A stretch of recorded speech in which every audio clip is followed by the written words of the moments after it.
এখন আমি ওই যে কক্সবাজারটা উস্তাদ জাহাঙ্গীর রিসোর্ট নির্মাণ করি, ওখানে আছি। গল্প বই লিখছি। খুব শিগগিরই মার্শাল আর্টের উপরে ছবি করব আমি। আসলে হল-টল অনেক কমে গেছে তো। কমে যাওয়াতে এটা এ আরম্ভ করতে সাহস পাই না। অনেক টাকার ব্যাপার তো। হল যদি কিছু বাঁধতো এটাই ঠিক আছে। না বাঁধলেও যেভাবে অবস্থা আছে মার্শাল আর্টের ছবি আমি করব। মার্শাল আর্টের ছবি আমরাই করছি ১ম। এখানে কেউ সহজ পায় নাই। যখন পিক আওয়ারে মার্শাল আর্টকে সবাই পছন্দ করছে, ওই সময় কিছু লোকজনেরা পিছে লাইগা এটাকে ধ্বংস করে দিবার চেষ্টা করছে। পারে নাই। আমরা এখনো বাঁচি আছি। আমরা বাঁচি, আমি বাঁচি থাকতে ইনশাল্লাহ পারবে না। মার্শাল আর্টের ছবি, আগে তো কেউ মার্শাল আর্ট জানতো না। তারপরেও মার্শাল আর্টের ছবি চলছে।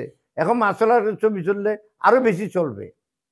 কেন অনেক ছাত্র আমাদের বাইরে গেছে, প্রতি ঘরে, ঘরে মার্শাল আর্ট শিখতেছে। আমি সবার জন্য দোয়া করি যে যেভাবে শিখাক অসুবিধা নাই। কিন্তু এটা তো প্রসার হয়েছে। সবাই শিখাচ্ছে। আমি কারো বিরুদ্ধে অভিযোগ না। কিন্তু কথা হলো যে মার্শাল আর্টটা এমন একটা জিনিস, আমার এই ফাইটার ক্যারাটে যারা সমাজ শিখবে সে ৬ বছর প্র্যাকটিস করতে পারবে। এই আর্টটা এভাবে আমি শিখিয়েছি, এভাবেই আমি শিখাইছি। আমার যারা ছাত্ররা আছে, ছাত্ররা এরাই তো অনেক ক্লাব করছে। প্রতি বাংলাদেশে প্রতি ঘরে, ঘরে এখন মার্শাল আর্ট শিখে। তো মার্শাল আর্টের উপরে ছবি বানালে চলবে না কেন? চলবেই। আমার আত্মবিশ্বাস আছে। একটা ফুল মার্শাল আর্ট আমার ছাত্রদেরকে নিয়ে বানাবো। করতে চাচ্ছেন? খুব শিগগিরই আগামী বছরে কম্পিটিশনের পরপরে আরম্ভ করব। আমি সিরিজ করব। এইদিকে ছবির জন্য বানাবো, আরটা টিভির জন্য একটা সিরিজ করব। মানে এখানে সব ছাত্ররা থাকবে। তো একটা সময় তো আপনাকে দেখতাম না টেলিভিশনে। বিটিভির টেলিভিশনে দেখতাম বা অন্য একটা চ্যানেলও দেখতাম। প্রতিনিয়ত কিন্তু আপনার মার্শাল আর্টের আ চর্চা করতেন। হ্যাঁ, এই যে টেলিভিশনে আমি ১০ বছর শিখাইছি। টেলিভিশনে শিখার পরেই তো বেশি পপুলার হইছে। একটা মিডিয়ার মাধ্যমে গেলে এটা আরো প্রকাশ পায়। এই আজকে যদি আমি টেলিভিশনে না শিখাইতাম, বিভিন্ন চ্যানেলে না শিখাইতাম, মার্শাল আর্ট এত পরিচিতি পাইত না। টেলিভিশনের সহযোগিতাতে আমি অনেক পরিচিতি পেয়েছি। মার্শাল আর্টকেও আমি ঘরে, ঘরে পৌঁছিয়ে দিয়েছি। আমার কোনো দুঃখ নাই। সবাই মার্শাল আর্ট করে। যারা নামে জানতো না, তারাই তো করতেছে। এইজন্য এই টেলিভিশনের মাধ্যমে আমি একটা চ্যানেল খুলছি। খুব শিগগিরই এটা প্রকাশ হবে। এই চ্যানেলের মাধ্যমে আবার শেখাবো মার্শাল আর্ট। প্রত্যেকেও সিনিয়র ছাত্ররা বাসায় বসে, বসে দেখতে পারবে।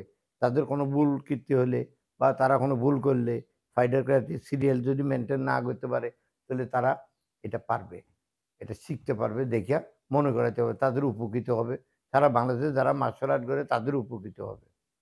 ওস্তাদ আপনার হাত দিয়ে তো অনেক স্টার বের হয়ে আসছে। হ্যাঁ। তাদের নাম যদি একটু উল্লেখ করতেন। আমার হাতে রুবেল ১ নম্বর শিষ্য আমার।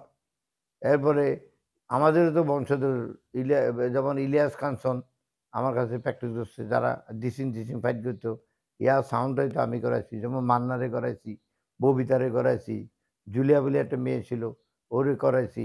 ফিল্মে যারা এখন হাউমাউ করে, নিশা সওদাগর আমার সাগরিদ, হ্যাঁ? খালেক মোহাম্মদ, এমন অনেক সাগরিদ আছে। ফিল্মে যারা মডার্ন ফাইট করে, ম্যাক্সিমাম আমাদেরই শিষ্য। এগুলি কেউ আনে নাই ফিল্মে। আমি আনছি মাস্টারের সহযোগিতায়। আসলে ওনার অবদান এটা। উনি যদি মার্শাল আর্টে আমাদেরকে না আনতো আমাকে, তাহলে রুবেলও তৈয়ার হইতো না। আর এতগুলি মার্শাল আর্ট ছেলেপেলেই হইতো না। বাংলাদেশে মার্শাল আর্ট এত পপুলার পাইত না। আমি একটু জায়গাটা ক্লিয়ার করি। হ্যাঁ। মাসুদ পারভেজ অর্থাৎ সিনেমাতে মাসুদ রানা চিত্রনায়ক সোহেল রানা উনি কি? হুম। হ্যাঁ, পারভেজ সাহেব রুবেলের বড় ভাই। উনিই তো আমারে ১ম আনে ফিল্মে। আমি তো ফিল্মের প্রতি কোনো আগ্রহ ছিলাম না। উনি আমাকে আনার পরে আমি ওনাকে প্রশিক্ষণ দেওয়ার পরে তারপরে সে রুবেল প্র্যাকটিস করছে, অমুক প্র্যাকটিস করছে, ফিল্মে আনছে তো সে। উনি না আনলে তো এই পপুলারিটিটা পাইত না। আমি এটাই বলতে চাইছি। আমি তো ইচ্ছাই ছিল না ফিল্মে আসবো আমি। উনি আমাকে বুঝাইয়া টুজাইয়া আমি আনছি। আসার পরে ভালো হইছে। আমি প্রযোজক হয়েছি, পরিচালক হয়েছি এবং অভিনয় করছি অনেক ২০০ র উপরে ছবিতে। ফাইট ডাইরেক্টর ছিলাম। আমারও অনেক ছেলেপেলেরা ফাইট ডাইরেক্টর হইছে এখন। বর্তমান যে বাংলাদেশের যে সিনেমা সেটা যদি বলতে চায় যে এখন যে দুরবস্থা সেই দুরবস্থা থেকে যে মানে ভালো আসতে হলে কি কি প্রয়োজন? আসলে তো অনেকেও বুঝে না যে অনেকেও বলে সরকারের পক্ষে সহযোগিতা থাকতে হবে। সরকার যদি এই যারা মূল্যায়ন করতে হবে, যারা সিনিয়র আছে, যারা মার্শাল আর্টের উপরে বা এমজে ছবির উপরে যারা অভিজ্ঞতা আছে তাদেরকে দায়িকা করতে হবে। অতীতে তো এটা হয় নাই। খাতিলে অনুদানের ছবি দিয়া দিছে, অমুক দিয়া দিছে। এগুলি তো আসলে কোনো উন্নয়ন হয় নাই এজন্য। উন্নয়ন হতে চাইলে যারা ভালো টেকনিশিয়ান, যারা ছবির ব্যাপারে বুঝে, যেমন মার্শাল আর্টের ছবি আমি বললে আমি অভিজ্ঞতা দিতে পারবো। আমি অ্যাডভাইস করতে পারবো। যেমন পারভেজ সাহেব আছে, অমুক আছে, সবাই আছে। বড়, বড় সিনিয়র ডাইরেক্টররা আছে। তাদেরকে ডাকতে হবে। যাদের ছবি চলে তাদেরকে সহযোগিতা করতে হবে। অনেক, অনেক, অনেক এ টেকনিশিয়ানরা জুড়ে গেছে। তাদেরকে চান্স দেওয়া হয় নাই। যারা খাতিলে অনুদানের টাকা পাইছে, অমুক পাইছে, এই পাইছে। এভাবে হলে ফিল্মে উন্নতি হবে না। উন্নতি হতে গেলে এটা করতে হবে। যেমন ফিল্মে বহু বড়, বড় ছবি বানাইছে আগে।